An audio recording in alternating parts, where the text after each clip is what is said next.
All right, guys, is this a spectacular? I mean, not spectacular. God, I wish it was. Is this a Spider-Man show or a Tombstone show? I mean, the last three episodes. So, like I said, I'll keep giving reviews if I'm intrigued with it. I don't think I'm going to keep watching this. This is probably going to be my last review of it. And like I said, I gave episode 1 and 2 a chance, and I said, okay, cool, it's all right. I'll check the next one. I'm not going to keep checking this out.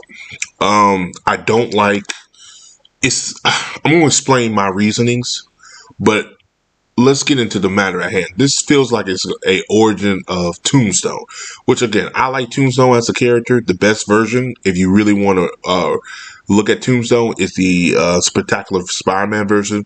The big man, I think they did him pretty well. They kind of did him similar to the comics. But it feels like they're trying to give him an origin story, which I don't really like. And it's like they're trying to do his origins and then try to do Spider-Man's in a way. But there's a lot of development for leaking Tombstone. And I'm sitting there like, okay. Like I'm looking at this like, why is this necessary?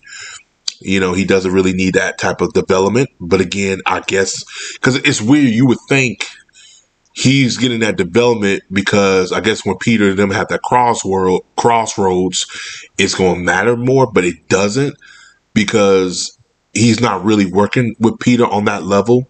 And what I mean by it is, of course, they're high school friends, but they're not best friends. Now, when Harry, and I'm going to be honest with you, this is just my observation. When Harry goes to the dark side, that's going to be more important because not only are they becoming friends, almost brothers, but he knows his identity. Which, spoiler alert, Harry finds out that he's Spider-Man. And I'll get to that in a minute.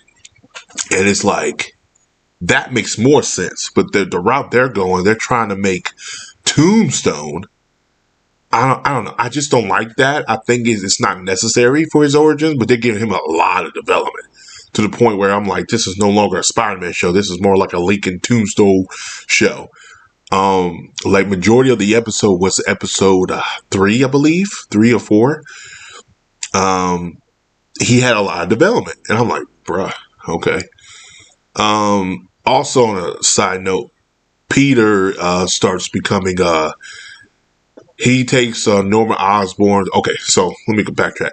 So we last left off. Norman Osborn finds out Peter's identity. Cool, whatever. He tells Peter, I want to help you because you helped my son, which kind of goes back to episode 1. And Peter's like, oh, no, I'm good. I just don't want your help. And Osborn said, I respect that. Eventually, Osborn does help him out later in the show because he takes on these 2 villains. And pretty much he's like in his ear helping him out. Then an episode, I guess the end of that episode, Harry finds out.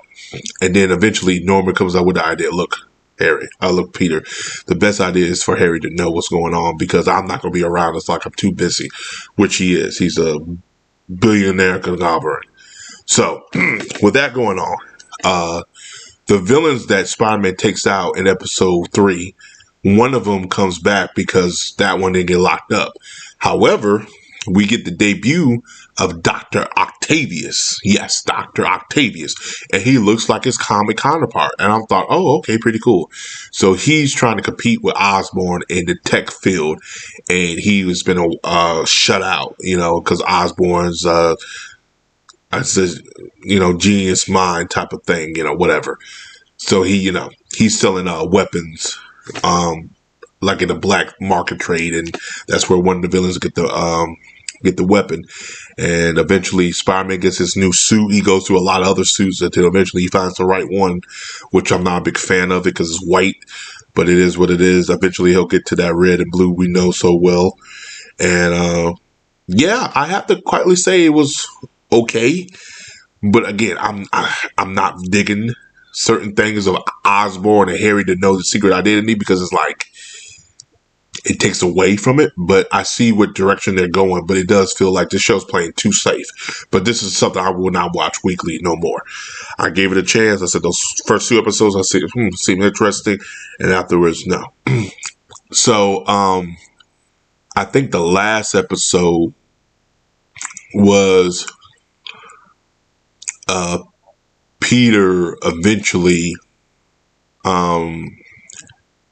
Peter, Harry, and the other girl, I think Nico, I believe her name is, they become friends. And what I think is going to happen is Harry, Nico, and Peter, they're going to have that dynamic of Gwen, Harry, and Spider-Man, similar to Spectacular Spider-Man.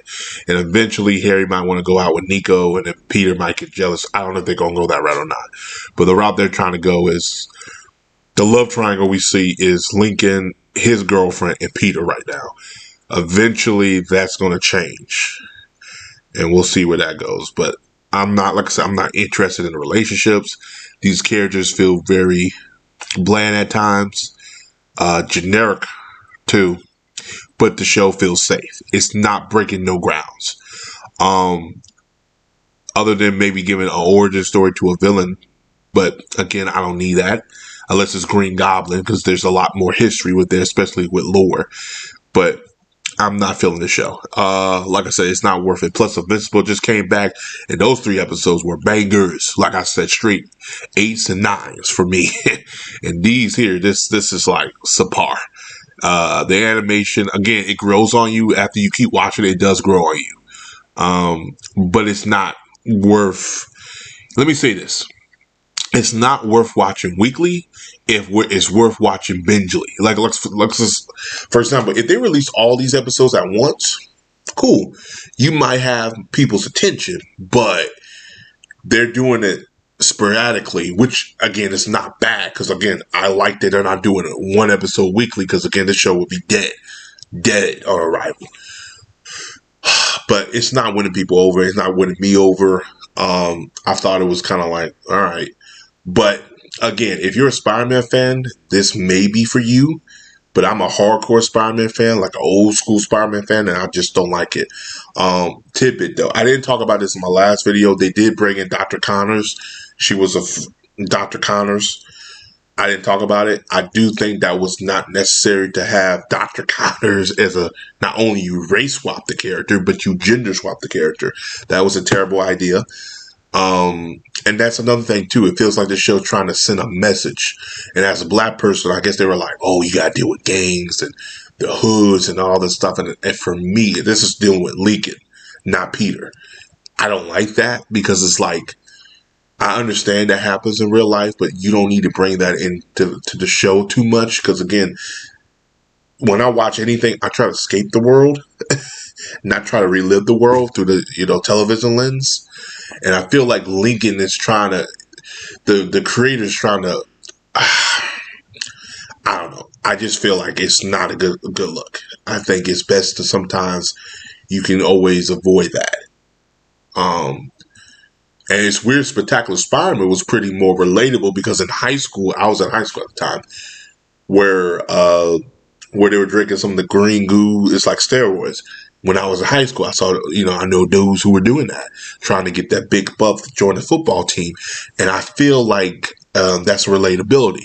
Do I think it happens now? Probably so, but I don't know. And that's just my take. I'm going a little rambling a little bit, but what do you guys think? You guys agree with me? Comment below, let me know. But yeah, this is my last review until the show is done in its entirety. So peace, have a Johnson day. See you guys next video.